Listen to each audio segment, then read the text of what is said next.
Hi, it's Ronan from Forest here. Welcome to this third episode of Nothing Ventured.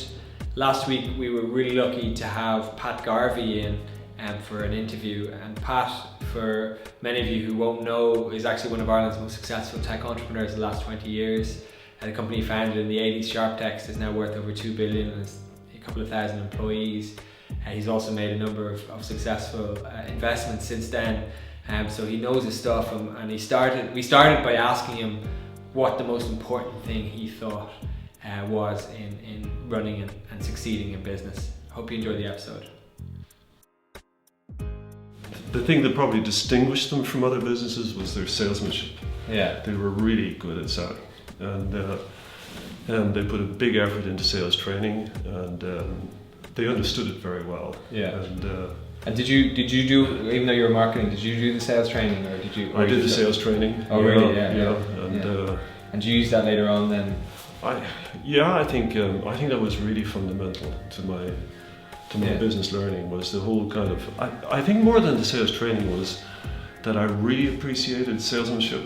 Yeah. That I really understood the value of having good salespeople, well trained, out there selling your product. That was something that really lived with me for the rest of my business career. It's about people, and it's about having a good team around you. And I'd say in my case, we got to a stage where I felt we had 4 or 5 key people who managed teams.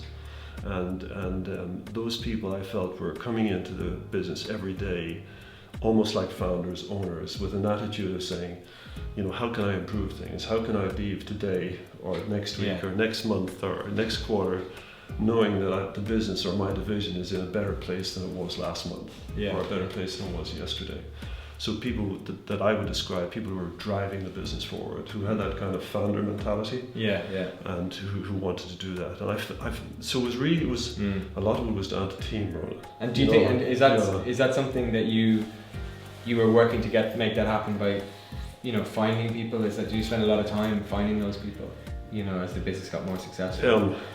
I was conscious that you need good people around you. The things I learned, I suppose, during that time were things that maybe would be counterintuitive. I found some people within the organization that I promoted that I had doubts about, that I wasn't fully convinced were going to do a great job, and who really astonished me. Who once they got extra responsibility, blossomed and became natural businessmen. And I've always thought of my people as, and I've always said to them as, look, you're a businessman. That's what you want to be, as a businessman. You've got to run, no matter what division, you've got to think like a businessman. And not just as if you're just part of something that that is insular. You got to think like a businessman. I really like to think I can bring something to the party, and I've never invested in anything that I didn't at least have a good understanding of what they were trying to do. And the reason being is that I feel that I could add some value.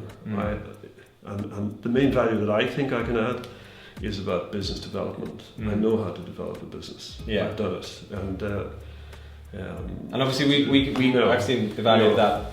The last 3.5 years working with you, and you've played a huge part you played a huge part in Forest, going from where it was to where it is now, and that's been brilliant. And I wonder, is it always been tech companies that you bring that to? Because obviously people can go look at your career and the people you've invested in, and I can name a few and go, obviously you're going to bring a lot to a tech company, but have you ever tried investing in because business is business really at the end of the day, right? So have you invested in other things?